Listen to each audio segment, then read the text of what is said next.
सामवेद से संबंधित मैत्रेय उपनिषद के 30वें अध्याय में बताया गया है कि ब्रह्म कौन है। उसे स्वयं ब्रह्म के द्वारा स्पष्ट किया गया है। मैं ही ब्रह्म हूँ, मैं ही चराचर जगत का स्वामी हूँ, संपूर्ण ब्रह्मांड में व्याप्त हूँ, कण कण में हूँ, मैं ओंकार हूँ, द्वैत अद्वैत ब्रह्मा विष्णु महेश शुद्ध मैं ही हूँ।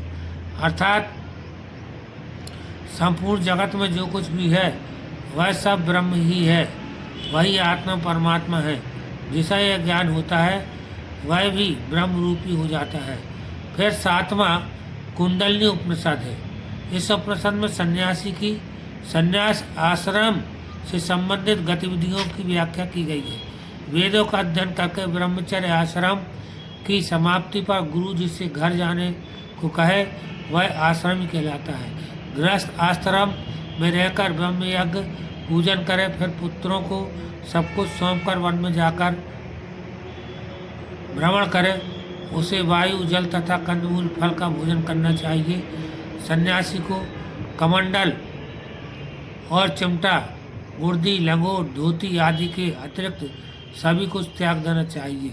सन्यासी स्वयं को मैं आकाश की तरह अकल्पनीय हूँ, समुद्र के समान वाहनीय हूँ, नारायण पुरारी अखंड आदि गुणों वाला ईश्वर हूँ, ऐसा माने।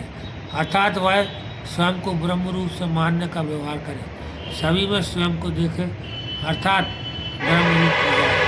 इस प्रकार से जब तक व्यक्ति गुरुकुल में रहता है तब तक वह ब्रह्मचारी व्रत कहलाता है।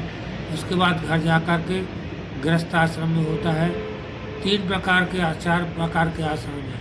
पहला ब्रह्मचर्य आश्रम, दूसरा गृहस्थ आश्रम, तीसरा वानप्रस्थ और चौथा संन्यास। संन्यास आश्रम में व्यक्ति को सब कुछ त्यागना पड़ता है और यह समझना पड़ता है कि मैं ही ब्रह्म हूँ, हम ब्रह्मास्मि।